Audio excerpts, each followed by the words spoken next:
pada asalnya jin iblis melihat kita tidak bisa melihat mereka. Wujud asli tidak terlihat. Para ulama mengatakan yang mungkin saja terlihat itu adalah tadi jin-jin yang menyerupai dalam bentuk-bentuk yang lainnya. Maka kalau para saudara-saudari sekalian pernah melihat wujud rambut panjang, bukan pakai baju putih dan sebagainya, pakai baju putih, kan?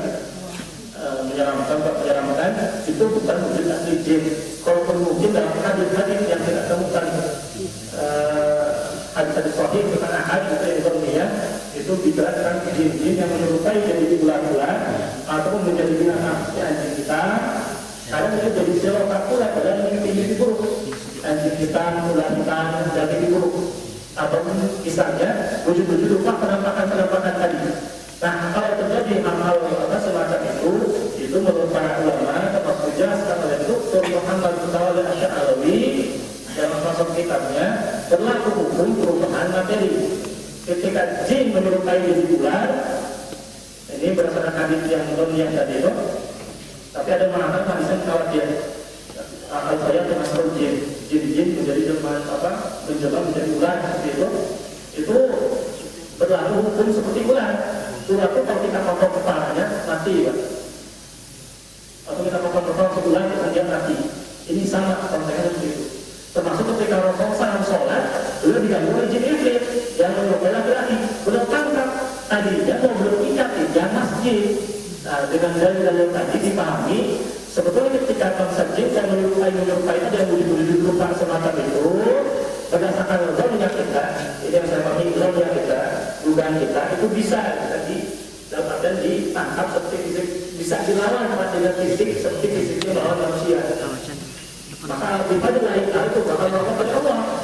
Menurut tahu itu merupakan rahmat dari Allah. Bisa dibayangkan kalau seandainya hukumnya tidak seperti itu, jangan sekalian barangkali banyak ustaz-ustaz yang terjun di dunia rukyah syariah besok kemarin yang rukyah, besoknya sudah sama riwayat itu bilang kalau dia bisa dicekik kan.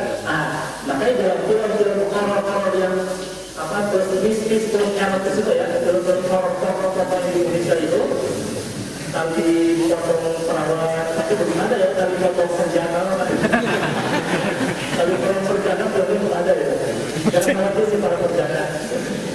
Oh dia bilang itu tali potong perawatnya semacam itu saya tidak pernah lihat filmnya, alam tidak tahu. Tapi intinya film-film semacam itu kan banyak yang meragukan antara mistis akan jin kuat kan menjaga orang segi dengan solusi datang berkumpul itu ditunjukkan film-film tadi, film-film sesat tadi mesti itu makanya bilang. Lalu bagaimana dengan orang yang meninggal dikembalikan misalnya? Karena keyakinan di masyarakat orang yang meninggal dikembalikan, ada pertanyaan, itu akan menjadi budaknya syaitan. Itu dikembalikan kepada kaidah tadi, Pak. Saya tegakkan dengan kaidah dari Imam Syafi'i di dalam bahasa Allah, "Mala yushriku la yushriku akal." Apakah kita akan terjangkau indera kita, terjangkau akal kita? Ini bukan wilayah akal. Dari mana kita tahu dikembalikan dari setan atau bohong? Yang ada adalah innalillahi wa inna ilaihi raji'un. Orang meninggal sebabnya yang satu, datangnya aja dari Allah Azza wa Jalla, bukan karena dikembalikan, bukan karena dibunuh oleh jin. Itu justru dibantah oleh Nabi Muhammad. La safaroh. Tidak ada istilahnya setan yang bertayangan membunuh orang-orang itu dibantah dalam hadis dalam hadisnya. Dibantah karena saya tidak ada keyakinan jin yang buat ngejar-ngejar orang bisa ketik bisa menurut kayak semacam itu dikembangkan sehingga orang dikembangkan dari kesugihan menjadi budaknya syaitan. Itu tidak ada, itu lebih tepat dikatakan merobat kan. Repot sekali kan di dunia kita ini, manusia ini di Indonesia khususnya sibuk dengan berbagai macam pemikiran semacam itu. Mau lewat tempat ini takut karena ada di sini. Lewat tempat ini juga sangat takut. Tapi ingat, tapi beda sekali dengan orang yang paham akidah Islam, paham tentang misalnya zikrullah, kita dikir-dikir, menghadap kepada Allah Azza wa Jalla, punya takwa kepada Allah Azza wa Jalla, itu ya hidupnya ingat Pak, itu. Kalau tempat mana saja mau kerja membayarkan, jalan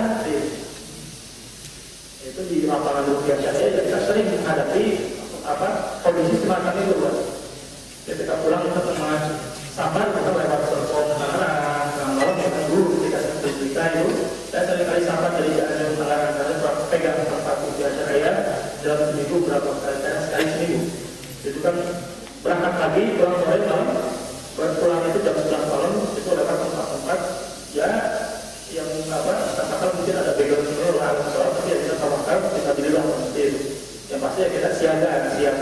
Bahkan kalau ada ini wujud rupa yang wujud panjang atau wujud rupa lebih panjang lebih putih, kalian aja katakan kalau saya sudah lihat itu asli gitu kan.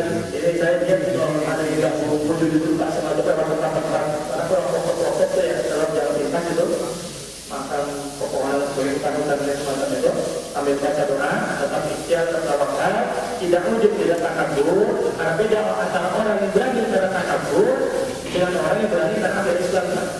Kalau orang berani karena takabur, itu dia penakut. Cuma dia berani kan dengan kata-kata yang kotor, pada itu betul ya. Nah, dia berasi gitu kan. Dasar kamu setan, dasar jalan-jalan saya gitu kan. Nah, saya coba kamu gitu kan. Tapi kalau orang dengan akidah itu bukan cara seperti itu. Karena dalam hadis Rasulullah, kalau ada orang yang tersangkut batu dan mengatakan itu dasar setan, itu kata Rasulullah, setan itu dia akan berlumur, mengatakan nanti dia bangga, itulah aku. Karena dia merasa betul-betul diakui sebagai seorang sosok yang kuat, perkasa. Tapi ketika orang musibah, baca zikrullah, baca ta'awud kita, itu dari gangguan syaitan, dia kecil kan. Saya yakin Allah yang Maha Kuasa. Nah, maka ketika bicara tentang masalah tempat pun itu bisa punya tempat. Tadi masalah tempat yang ada sebagainya itu bisa diatasi dengan rupiah. Nah, ini tentang jin sekilas saya ulas. Lalu bagaimana dengan iblis? Ataupun jin misalnya hidupnya sampai ribuan tahun dan sebagainya. Ada yang mengatakan begini, tanya jin itu usianya ribuan tahun, usianya sampai dengan hari kiamat. Nah, jawaban yang lebih selamat untuk pertanyaan semacam itu adalah berbicara tentang pasal iblis pun, jin, syaitan.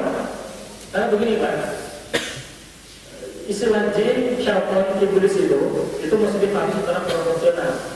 Jin tadi, janatul laili, wa ajannahu itu sama seakan-akan dengan kata janin, sesuatu yang buruk dan dari kita ditahan oleh dari api yang sangat panas. Mereka itu mukallaf, ditaklif, sama kalau terjinlah buat bisa ilang ya'budun, sama seperti manusia. Jin ditaklif, dia mengkulit dari kita, diciptakan oleh Allah dari api yang sangat panas. Di antara penafsiran para ulama, mereka yang bangsa jin itu disebutnya al-jan. Tadi mengatakan iblis, cuma yang lebih kuat adalah al-jan. Wa khalaqal jan nabi mimma yujinillah. Dan berdasarkan ayat tersebut, mereka yang bangsa jin itu namanya adalah al-jan.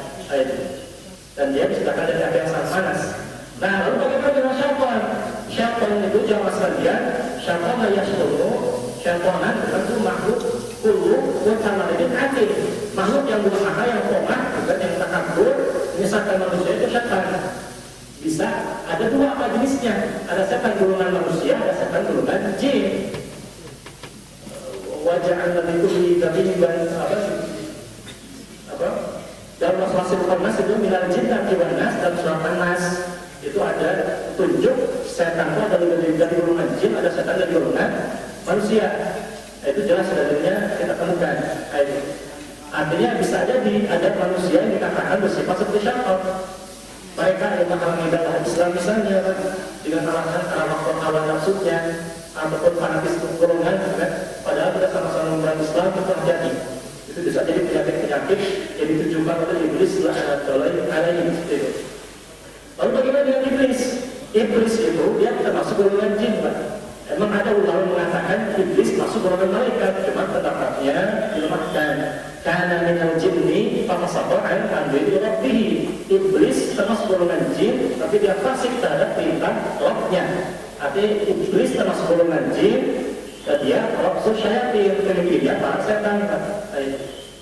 Dari kata ablasa, itu golongan jin juga sebetulnya, Pak. Lalu bagaimana dengan ayat wa qulna lil malaikati isjudu li Adam fasajadu illa iblis? Ayat tersebut kata apa? Dan ketika kami mengatakan para malaikat bersujudlah kalian, maka semuanya bersujud. Akan tetapi iblis tidak bersujud. Itu kata ilah di sana, itu bukan ilah dalam artian kecuali. Lafaznya itu ilah kan, tapi dalam perinciannya itu termasuk ke dalam istifna dan munqati'un, pengecualian yang apa kata yang putus, itu ya itu bukan pengecualian sebetulnya. Karena makna kata ilah di sana terjemahnya bukan kecuali tapi walakin, tetapi. Maka perhatikan terjemahan itu seluruh kalau dikatakan belum kecuali. Yang lebih tepat itu walakin, itu menurut Syekh Abdul Qadir dan penafsiran para ulama lainnya bahwa iblis golongan jin. Itu bukan malaikat, itu clear berarti ya. Karena jangan ada anggapan malaikat bisa bermaksiat seperti iblis. Karena malaikat apa? La ya'sunallaha ma amara wa yaf'aluna ma yu'marun. Itu murni mutlak taat kepada Allah Azza wa Jalla. Lalu bagaimana tata cara ini? Ruqyah. Ayo coba acara intinya. Tadi baru pandang. Ruqyah syariah. Di sini ada pernah mengamalkan ini tidak Pak? Setiap hendak tidur misalnya, Bapak Ibu sekalian, bentangkan kedua telapak tangan, lalu kita bacakan Al-Ikhlas, Al-Falaq, An-Nas, kita tiupkan, lalu kita usapkan ke sekujur badan. Bapak Ibu sudah meruqyah sebetulnya. Karena makna ruqyah itu para jamaah sekalian dalam kitab Lisanul Arab, raqa al-raqi ruqyah ruqyatan idza awwala wa kata seseorang dikatakan ruqyah itu seorang raqi ruqyah suatu ruqyah ketika dia awwala memohon perlindungan, ada doa-doa di dalamnya. Idza awwala kata kemudian dia menghembuskan nafas, ada hembusan nafas udara yang dia keluarkan. Nah, para ulama berbicara tentang nafas ini itu ada hembusan sedikit percikan kan, dari air ludah bacaan zikir yang kita ucapkan. Tapi bukan hujan lokal Pak, ada di sini. Nah, itu bukan hujan lokal, bukan pelan mudah mesti itu. Dalam cara perkebunan yang pernah saya lihat langsung gitu ketika saya pertama kali berukia dulu di kampus itu ketika jadi ketua DKS kan, saya ada orang kesurupan sambil dulu perempuan. Dan kita kan pakai air kita sembarang. Saya kaget ini orang siapa itu kan nenek-nenek tidak pakai kerudung. Bawa kertas itu di hadapan saya sendiri. Dia ambil tanaman itu, langsung dia tiupkan Pak. Ya udah, itu kita pakai air kan. Kita pakai air kan pakai udah. Saya kaget juga, gagal apa itu rupiahnya Pak. Pertama kali saya merupiah gagal itu ketika ada campur aduk grup, saya marah itu. Setelah beda itu kan evaluasi. Ini siapa yang mengambil ini perempuan tadi gitu kan, itu dukun gitu saya. Gak selesai ya, karena ada pengungkaran di dalam praktik rupiah kita campur aduk semacam itu, kita evaluasi. Ada si Fulana ini mahasiswi panggil perempuan tersebut itu saya tegur seperti itu. Cuma tadi dengan air ludah. Cuma kalau kita rupiah syariah itu berusaha nafas dalam praktik rupiah masalah seperti itu. Nah, perintahnya tentang rupiah. Nah, ini saya harapannya aja pulang dari sini dulu. Bapak Ibu sekalian, ini bisa praktikkan rupiah syariah. Rupiah untuk diri sendiri, untuk istri, untuk keluarga, untuk anak, ataupun untuk para pengantin, untuk para penjaga ini. Nah, ini yang belum nikah ini, yang sudah nikah berapa orang Pak? Nah, ini saya tanya sudah nikah ya. Barangkali terlalu banyak mahasiswi ini. Ini para mahasiswi ingatkan para suaminya ini, para suaminya di malam pertama loh, jangan langsung loncat. Tapi kita untuk melakukan rupiah dulu. Bahkan dalam kitab itu dijelaskan tentang cara praktik rupiah keempat. Nanti saya belum seperti itu. Pulang dari sini kalau bisa, pulang dari sini langsung nikahnya. Jangan ngajak ke bawah dulu.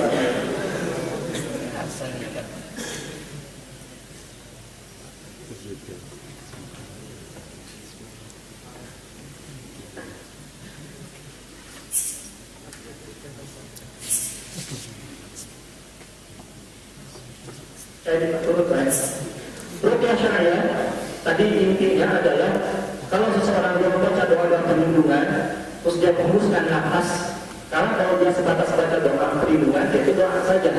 Tapi kalau dia hembuskan nafas dalam doanya itu dikatakan ruqyah tidak itu disebutkan juga dalam hadis sekalian inna rabbah wa ta'ala wa salatu syukur dalam hadis itu, atau malam la ta'sabu doa malam takut fihi syirkan. Itu juga dalam bahasa hadis disebutkan ruqyah. Nah, cuma lebih mantap itu dijelaskan oleh Dr. Muhammad Al-Jawani. Beliau mengatakan ruqyah ya ta'wid yang perlindungan perlindungan bagi orang yang sakit ataupun bagi orang yang sehat.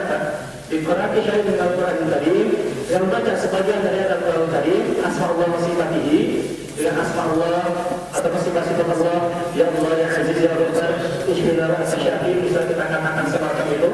Ma'al adanya yang ada di lisan Arabi, doa-doa syar'i dari as-sunnah itu termasuk, atau dengan bahasa Arab bisa kita berdoa, ya Allah ya Aziz dan Ishbina, sembuhkan ini. Nah, cuman Allah yang dikenal ataupun bahasa Sunda, bahasa Jawa, bahasa Indonesia, selama isinya doa murni kepada Allah Azza wa Jalla, tidak melakukan kemungkaran, itu termasuk dalam rukyah juga. Jadi boleh saja kita mengatakan, ya Allah sembuhkanlah berat, berarti itu rukyah juga. Ya Allah sembuhkanlah, sehatkanlah sebulan, dalam bahasa Jawa, setiap kita tahu itu. Dalam bahasa Sunda, ya Allah dalam itu ya Allah dalam itu kita doakan, terus kita tiupkan, itu rukyah. Nanya tapi ini dengan apa? Ada hembusan nafas yang kita hembuskan, itu sama seperti praktiknya Rasulullah SAW. Ya tadi ketika beliau sedang tidur, kita kedua telapak tangan kita tiupkan, lalu kita usapkan, itu rukyah untuk mengangkat penyakit, sakit dan sebagainya. Ini dalilnya banyak jamaah sekalian dalam ayat Al-Quran tadi. Wa nunazzilu minal Qur'ani ma huwa syifaa'un wa rahmatun wa la yazidu adh-dhalimina illa khasara, dan ayat-ayat lainnya. Nah, dalam ayat ini menjadi dalil pula. Semua ayat Al-Quran tadi itu boleh hukumnya dipakai untuk bacaan rukyah syariah. Anda hafalnya apa itu sih? Baca itu jadi rukyah. Anda hafalnya apa dia? Baca itu jadi rukyah syariah. Hafal al-mu'awidat, al-ikhlas, al-falaq, baca itu sebagai rukyah. Ada misalnya jin yang aku sebagai jin Nasrani, kita baca surat Maryam misalnya. Atau kita bacakan surat jin, kita bacakan surat Mulk dan lain sebagainya. Itu ayat Al-Quran tadi. Boleh hukumnya kita bacakan sebagai doa rukyah. Kenapa? Karena lafaz min dalam ayat ini min lil jinsi, bukan min lil tabaid yang artinya sebagian, tapi min lil jinsi, lil bayan lil jinsi. Ada keseluruhan ayat Al-Quran itu jenisnya itu bisa sebagai apa, merupakan syifa dari Allah Azza wa Jalla. Ayo. Ini kasih saya sempat ulama.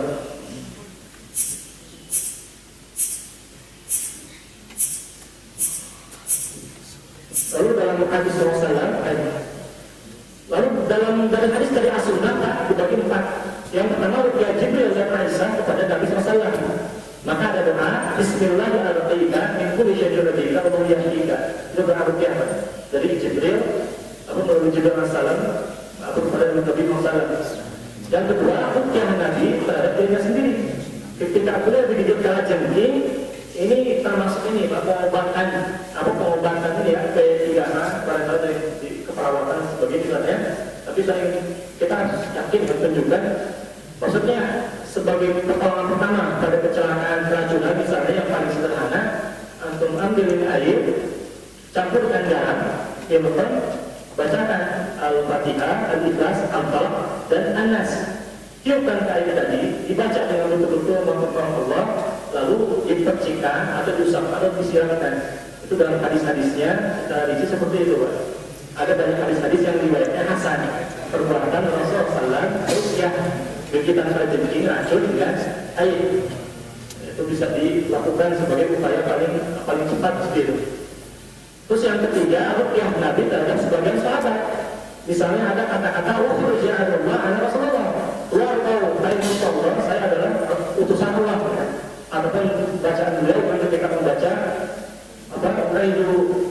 Raihidukuma di kalimat Bismillahirrahmanirrahim tamat min syarri ma khalaq, atau Bismillahirrahmanirrahim, atau beberapa doa rukyah syariah itu ada rukyah Nabi terhadap sebagian sahabat. Yang keempat, perintah Nabi terhadap sebagian sahabat untuk meminta rukyah. Jangan salah, ada hadis sahih yang menunjukkan Rasulullah SAW justru memerintahkan Aisyah radhiyallahu anha untuk meminta rukyah dari memintakan rukyah atau meminta rukyah. Itu ada hadis-hadis tentang istirqah. Karena ada sebagian orang mengklaim rukyah itu bertentangan dengan hadis masuk surga tanpa hisab itu.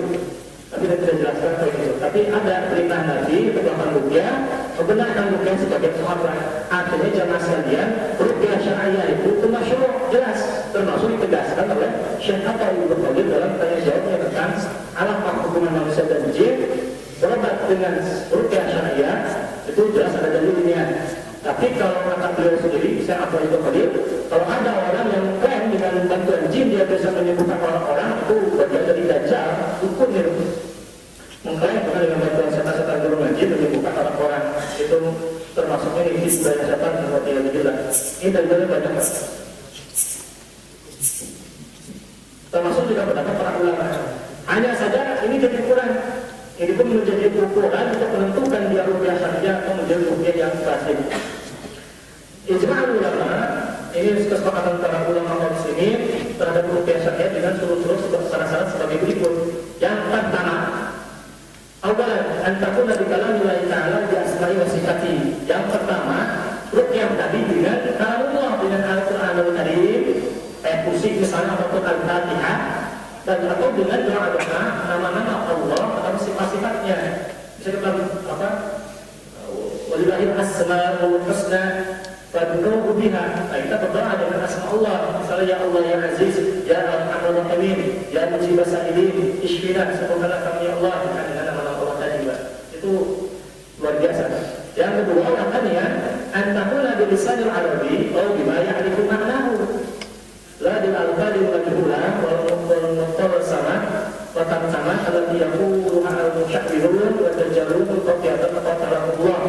Yang kedua Pak, boleh di luar Al-Qur'an tadi misalnya dengan apa doa-doa syar'i dari as-sunnah itu banyak, ataupun dengan doa-doa yang kita buat sendiri Pak, boleh. Bisa kita mengatakan ya Allah sembuhkanlah saya, itu bahasa Indonesia, itu termasuk ruqyah juga Pak, boleh. Kalau dimana hari penanamu dan kita jangan tertipu Pak, jangan-jangan dengan apa misalnya dulu memberikan doa-doa dengan tulisan Arab seakan-akan dari Al-Quran semua, padahal apa isinya Pak? Isinya ujibu yang kodam melalui asma, itu juga pakai bahasa Arab Pak. Kabulkanlah wilayah kodam, jim-jim, nama-nama ini jadi dua angka-angka Arab itu pernah saya temukan, itu dengan bahasa Arab dulu. Kata-katanya apa? Ujibu ya kodam atau jalibu ya kodam melalui asma. Jadi dua ada angka Arab itu saya temukan beberapa jimat isinya itu saya tegaskan itu permintaan kepada syaitan-syaitan golongan jin, bukan kepada Allah Azza wa Jalla. Dan kalau ditujukan kepada Allah maka dia murtad kalau mengatakan apa kodam saya kepada Allah yang maha suci bahwa ayat billah jelas itu tujuan untuk takdir berarti menghina wahai billah subhanahu wa ta'ala syirkun seperti itu. Nah intinya adalah dengan bacaan-bacaan doa boleh dengan bahasa kita, tapi tidak boleh mengandung kemungkaran dan tidak boleh pula dengan lafaz-lafaz yang kita tidak tahu artinya. Maka saudara-saudari sekalian, kalau misalnya menemukan ada doa-doa yang kita tidak tahu artinya, bukan dari Al-Quran, bukan dari doa-doa hadis, maka sebaiknya dikaji dulu sebelum diamalkan. Al-ilmu qabla al-amali. Takutnya kita mengamalkan justru sebetulnya mantra-mantra pakai bahasa Arab, mantra-mantra syirik Pak, itu bahaya kan? Nanti bisa-bisa malah diganggu dengan was-wasa. Tetapi termasuk juga waktu tol sama tolam saat itu nggak menurut nama Al-Ghazali, Al-Qutub Al-Majhulah, simbol-simbol.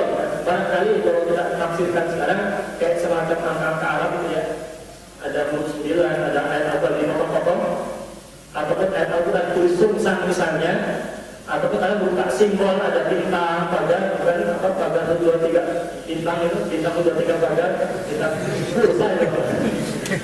Itu pakai dengan ternyata dalam pertempuran pun ada nama-nama yang tadi yang saya temukan kan, ada angka Arab, ada ayat Al-Quran yang putus-putus, atau tarik sumsang untuk mengingatkan ayat Al-Quran Al-Adim, Al-Quran tulis secara terbalik. Yang pernah saya temukan di putus juga ada itu tidak jelas mungkar itu tujuannya apa coba semacam itu. Nah, ini yang dikatakan cara buku-buku yang sedati. Dan yang ketiga, ini paling penting, iktikad. Anjir kata pada anda ruqyah dalam akhir bid'ah, keyakinan bahwasanya ruqyah itu bukan ruqyah yang Quran bukan sendirinya. Kita meyakini la syifa illa syifauka.